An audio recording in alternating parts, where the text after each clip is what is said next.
that is a nice electric guitar tone you're getting, Sean. Well, thank you, Marcus. I'd like to, it's a little BB or BB influence, maybe a little Billy Gibbons kind of. Yeah, I like it. Goes great with that Telecaster. So here's a question. So let's say you sold somebody one of these amps, and that's happened many times in similar amps. Indeed. And then you get it home and they go, hey, that person playing in the store demonstrating it for me, it sounded great, and now I'm not sure how to get some of the tones that we were quickly jumping through. So give us a crash course on that amplifier. You bet. So a lot of amplifiers have similar layout as far as controls go.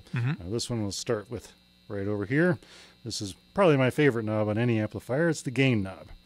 So what the gain knob does, it gives you more gain, of course, but what does that mean? Well, let's find out. So right now we've got about 5 on the gain knob. So it's got a little bit of dirt. What do you call that sound? What kind of sounds more rock and roll? What is that called? A lot of people call that overdrive or distortion. So Gotcha. It's based on, pushing the amp till the point where it kind of starts to break down a little bit and it gives you that gnarly kind of tone. So gain pushes the amp a little harder. Yeah, exactly. But not necessarily louder. Exactly. So that's, louder would be for volume, but gain just changes the sound of it. So there's a little more there. Get up to 8. Oh, yeah. Significant difference there.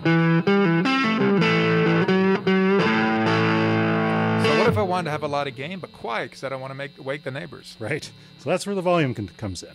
Next knob over, we got nice gain sound dialed in there.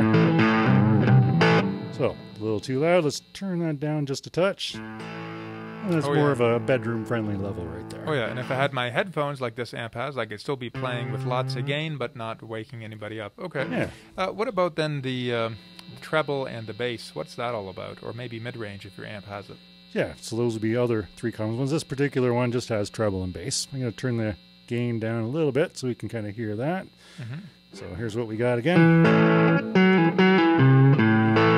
So if we turn the treble up, that's going to affect the higher frequencies of the sound.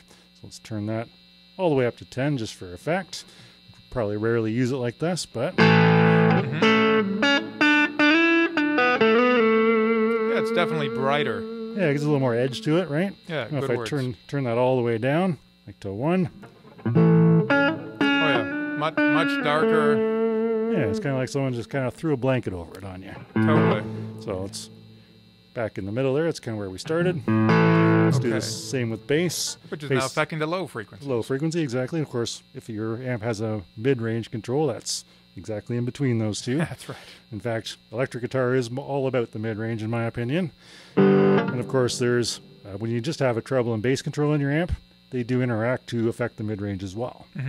So when we turn the bass all the way up to 10 there. So it got a little thicker, right?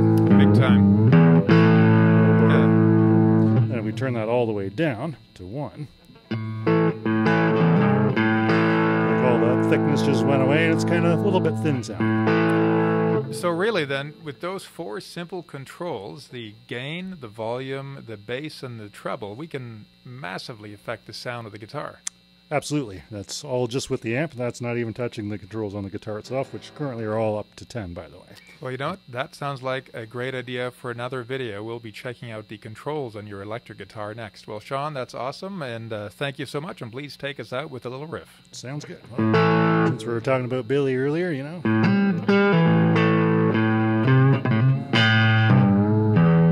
flubs included. No extra charge.